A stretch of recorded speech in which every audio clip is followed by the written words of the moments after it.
Senator Rand Paul recovering after undergoing surgery to have a part of his lung removed, all due to complications from when he was attacked by his neighbor in 2017. The surgery less than 2 weeks ago. Now he and his wife join us for their very first interview since the operation. We'd like to say good morning to Senator Rand Paul and Kelley Paul joining us from the couch in their house. Good morning to you. Good morning. Good morning. Thanks for having us. Good morning. You bet. Senator, let's start with you. Tell us about the surgery. Why'd you have to have it done? Well, you know, I'm kind of hoping I can get this behind me, but I'd been getting better for a long time, but I had worsening pulmonary symptoms, and then the x-rays and the CAT scan was showing that the damaged area of the lung was actually showing up in a larger fashion and growing.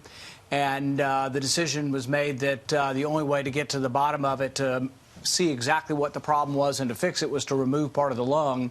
Fortunately, it was a chronic infection in a damaged part of the lung that wasn't getting air and wasn't getting good circulation. And so sometimes antibiotics just don't work for something like that. But my hope is that it's a cure now to have that part of the lung removed. And I'm about a week and a half out, and I'm getting a little stronger each day. I still feel like I've been in an auto wreck, but I'm getting better. Wow. Kelley, sometimes they say it's harder on the caretaker. What has this been like for you? Because I know the neighbor attacked 2 years ago. Y'all been going through this for a long time.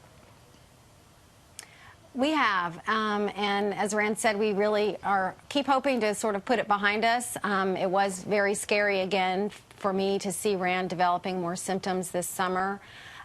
So when the surgeon walked out and said that they were able to do a wedge resection, and after, an hour and a half versus the longer surgery we were worried about, we were just really grateful that they think that he's going to be fine and he's going to be able to move on from this. But yeah, it's been really hard to see Rand struggle through this. Senator, from this point forward, what does recovery look like?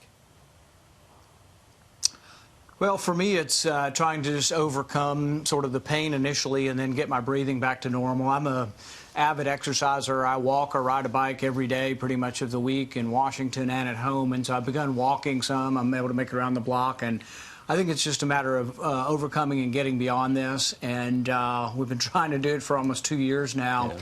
But I guess one of the disturbing things, though, is to see that there's still so much hatred out there. We announced that I was having surgery, and thousands of people on Twitter are swarming to wish me, that I'd either died or that someone would assault me again. And it's like I'm perplexed that this is somehow supposed to be a right-wing phenomenon, but I see thousands of people on Twitter, this left-wing mob, wishing that I were dead. And I'm like, who are these people?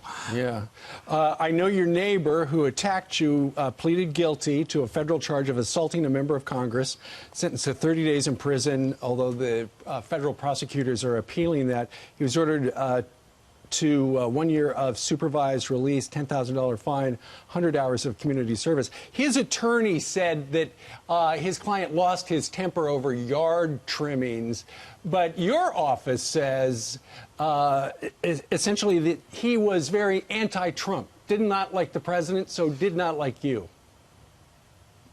Well, and see, I think this is the narrative that the left is bringing to us. Everything is President Trump's fault, and so all the rhetoric, they say, oh, it's all violence in the whole world is President Trump's fault. And yet the man who attacked me was known on the internet. His social media postings were violent. He talked about doing violence to the president. So, yeah, that's completely ignored because the media wanted to develop a narrative. I mean, their whole narrative that it was an altercation or a fight. There was no fight. I had my back turned with noise cancellation headphones on, and I was attacked, and 6 of my ribs broken before I saw the attacker. In fact, I never saw the attacker till after the attack was over. And people want to make it out, oh, it was just this little dispute. But a lot of that came from the other side trying to get a lesser sentence, so they wanted to downplay what it was. And in reality, I think violence is complicated, and there are many reasons why people attack you, but ultimately, I was very severely injured. Yeah. I'm still suffering from it 2 years later.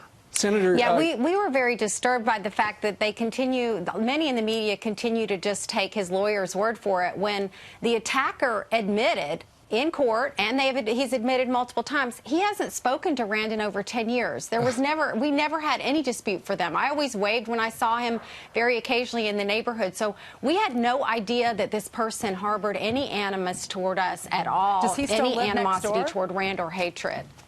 Pardon? Does he still live next door? No, he has sold his house and moved.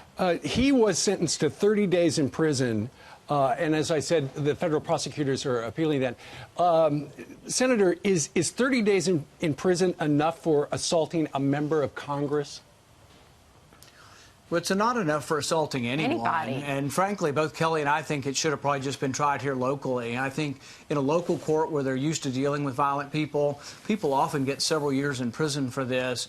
Recently, you know, a Democrat staffer broke into offices in the Senate, got my name, McConnell's name, and released it to the public and encouraged violence against us. So it had breaking and entering and encouraging violence, but didn't actually commit violence. I think he got 4 years in prison.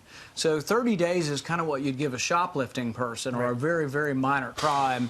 This judge was from out of state, and I think from the rumors around the courthouse had pre-decided this before she got here.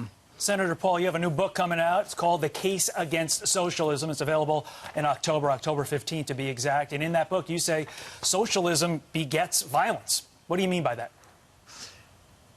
Well, Kelley and I have been working on this for about a year, The Case Against Socialism, and we think it's incredibly important because you have nearly 50% of America's youth now saying, well, socialism might be a good thing. You have over half of the Democrats saying it. Look, I grew up as a kid in the 70s, and the left was always saying they were trying to obscure the fact that they were socialists. They were embarrassed. They would never use the word. Now they're gleeful in saying that they're socialists. Right. So we wanted to point out the problems of socialism. So we've pointed out the problems in the 20th century, the genocides. But we've also pointed out how their nirvana, which is Sweden and Scandinavia, really isn't socialist and really is an example more of lower taxes and less regulation than anything else. Well, we look forward to that coming out in October. Senator Kelley would like to know when you're going to go back to work.